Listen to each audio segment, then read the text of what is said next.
Gernikan, ezkontza batean jotzen ari zela, Kubako Tropikana klubeko jabeen seme batekin egin zuen topo.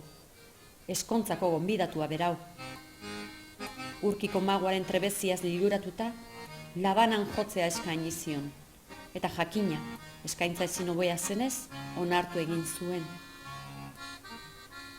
Seme bakarra eta artean 19 urte zituen, adingabea sasoi hartan. Hori dela eta, amak lagundu zion bidaia luze hartan. Marqués de Comillas transatlantikoan egin zuten bidaia. 31 egun geroago, Labanara iritsi ziren. Han, senide batzuen etxean bizi izan ziren. Habana zaharrean, katedralaren ondoan zegoen horrelikalean.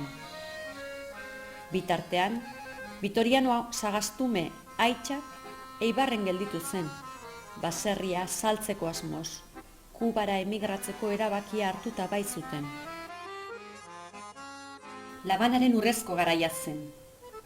Modako hiria bihurtuta, sasoi hartan munduko artista famatuak zein pertsona ospetsuak elkartzen ziren bertan. Eta noski, Tropikana kluba mundu osoan zen ezaguna. Gaur egun ere hala da. Lehen saioak Pensilvania aretoan egin zituen arren, laizter hasi zen Urkiko magoa Tropikanan jotzen. Han, 3 urtean jo zuen Bebo Valdez piano jotzailearekin. Gaur egun, oraindik ere eusten dioten lagun harremanari. Xavier Cugat eta Celia Cruzekin jotzeko aukera ere izan zuen. Pertsona ospetsuen artean, Mario Moreno Cantinflas eta Ernest Hemingway ezagutu zituen besteak beste. Azkeneko hau, joera handia zuen orduak pasatzeko Labanako euskal etxean. Amerikan arrakasta handia zuen Loxei taldekideekin ere izan zuen harremana. Pepito Ianti soinujolearekin batez ere. Ibilbide musikala batez ere Labanan egin zuen arren, erdialdeko Amerikako hainbat herrialdetako areto nagusietan ere izan zuten Urkiko magoaren akordeoiaren soinua entzuteko aukera.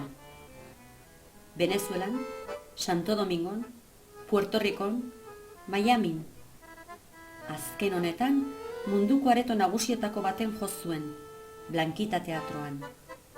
9.000 ikus-entzulerendako tokia duen aretoan. Aita, Vitoriano, baserria saldu eta gero Labanarantz abiatu zen familiarekin elkartzeko. 4 urte igaro ondoren, ama gaixotu egin zen. Hango eguraldiak ez zion bat ere laguntzen, eta horren ondorioz, Eibarrera itzultzea erabaki zuten.